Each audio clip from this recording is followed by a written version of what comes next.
Hi friends, I'm here to read you chapters 9 and 10 of Mr. Lemoncello's library. Chapter 9. Kyle couldn't wait to tell his family the good news. I won the essay contest! He showed them his shiny new library card. Congratulations, said his mom. Way to go, said his dad. His brothers, Curtis and Mike, were more interested in Kyle's other card, his $500 Lemoncello gift card. It's good for 12 months, said Kyle. But you need to use it now, said Mike. We need to go to the store tonight so you can buy me Mr. Lemoncello's kooky wacky hockey. I can't. Why not? I have to show my library card at the store to cash it in. And, I'm grounded, remember? You know, Kyle, said his dad, looking at his mother who nodded, since you worked extra hard and did such a bang-up job on your essay, I think we might consider suspending your punishment. Really? Really.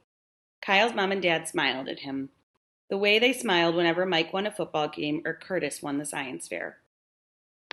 After supper, all 5 Keeleys piled into the family van and headed off to the local toy store. Lemoncello's hockey game is awesome, said Mike as they drove to the store, especially when the Penguins play the polar bears. I'm hoping to find a classic board game, mused Curtis. Mr. Lemoncello's bewilderingly baffling bibliomania.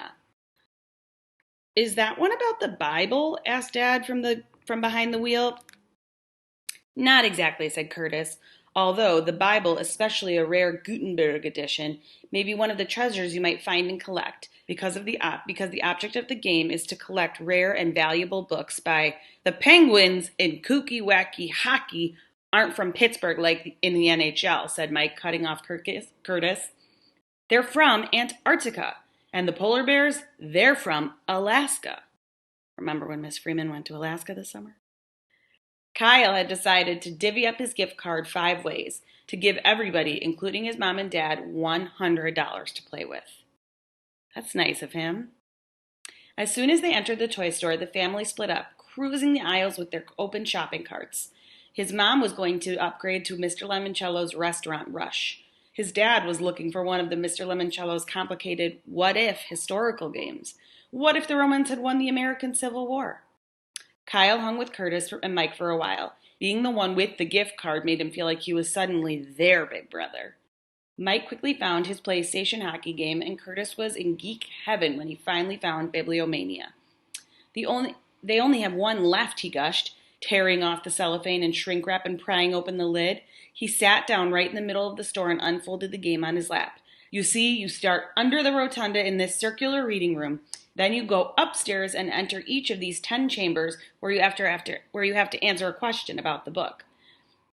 I think I heard Mom calling me, said Kyle. She must need the gift card. Enjoy your game. And Kyle took off. The store will close in 15 minutes, announced a voice from the ceiling speakers.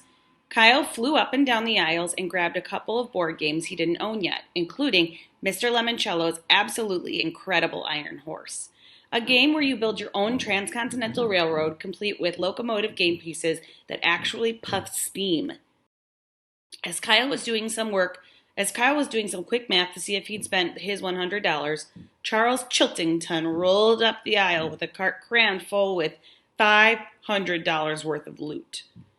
Games stacked on top of games were practically spilling over the sides. Mr. Lemoncello's phenomenal picture word puzzler, one of Kyle's favorites, was teetering on the top. Hello, Keeley, said Chiltington with a smirk. He looked down at the 3 games sitting at the bottom of Kyle's shopping cart. Just getting started? No, I shared my gift card with my family. Really? Well, that was a mistake, wasn't it? Kyle was about to answer when Chiltington said, So long, see you on Friday.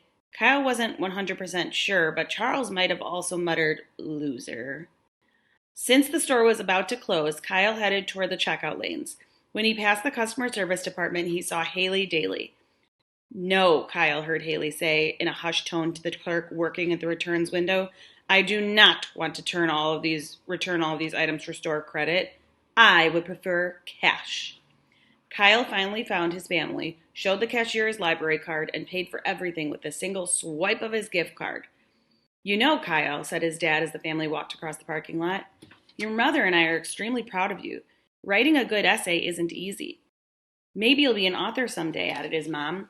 Then you could write books that'll be on the shelves of the new library.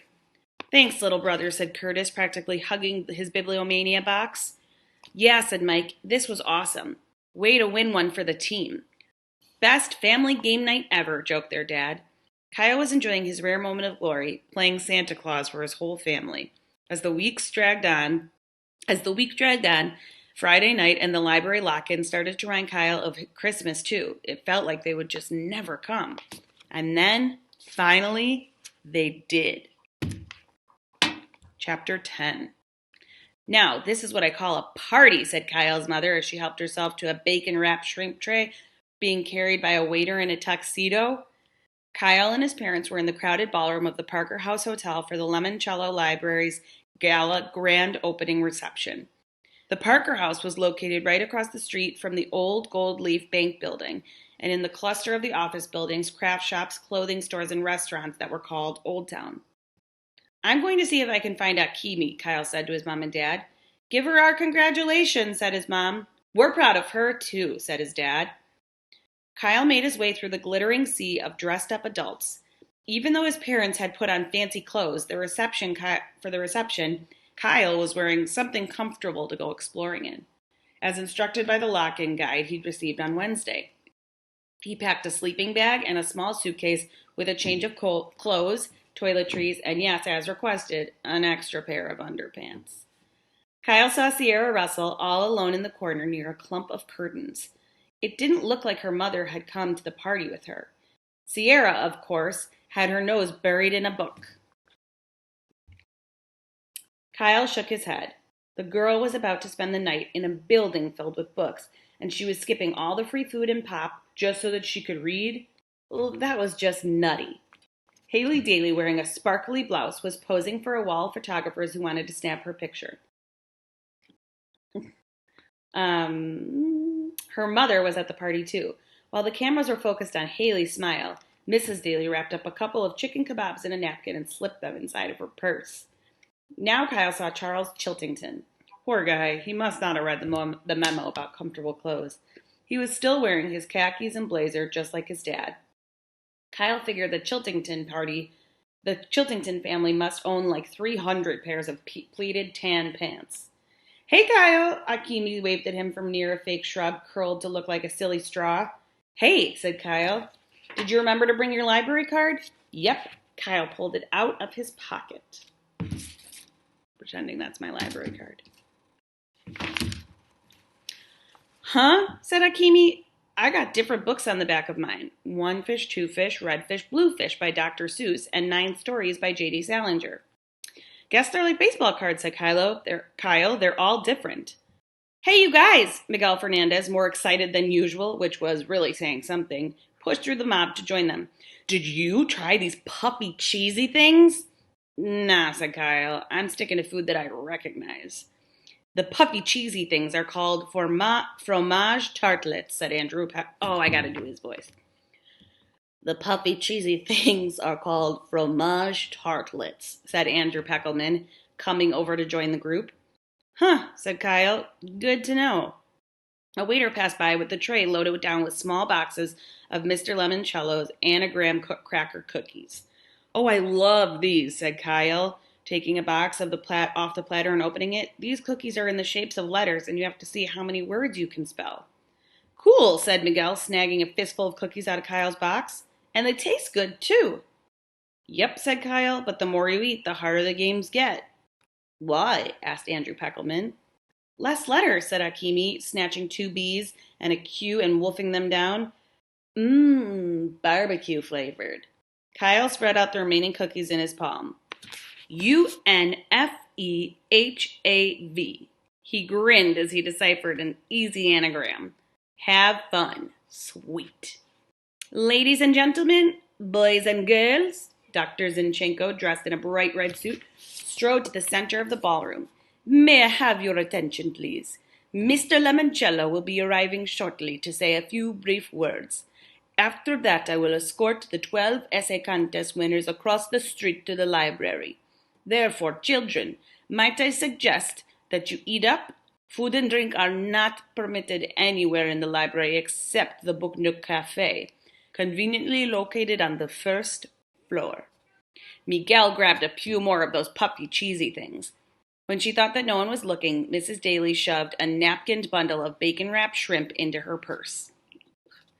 Akimi nibbled a couple of chocolate-dripped pretzel sticks. "Aren't you going to grab some more grub?" she said to Kyle. "No, thanks. I only like food that I can play with." "One last thing," announced Dr. Zinchenko. "We, of course, want our winners to have fun tonight. However, I must insist that each of you respect my number one rule. Be gentle with each other and, most importantly, the library's books and exhibits. Can you do that for me?" "Yes," shouted all of the winners except Charles Chiltington. He said, "Indubitably." "Good thing the library has dictionaries," muttered Akimi. "Half the time it's the only way to figure out what Chiltington is saying." Suddenly, all the adults in the ballroom started clapping. Mr. Lemoncello, looking like a beanpole wearing a tailcoat and a tiny birthday party fireman's hat, strode into the room through a side door. Thank you, he said, stretching. Oh, I think he's Italian. Thank you, he said, stretching his elastic band to raise his kid-sized hat and tipping it toward the crowd. "You are too kind." When he let go of the hat, it snapped back with a sharp thwack. "As Dr. Zinchenko informed you, I'd like to say a few brief words. Here they are, short, memorandum, and underpants. And let us pause to remember the immortal words of Dr. Seuss. The more you read, the more things you will know, the more that you learn, the more places you'll go. Children?" Mr. Lemoncello flourished his arm toward the ballroom doors. "It's time to go across the street. Your amazingly spectacular new library awaits." That's the end of chapters 9 and 10. Let me know what you're thinking.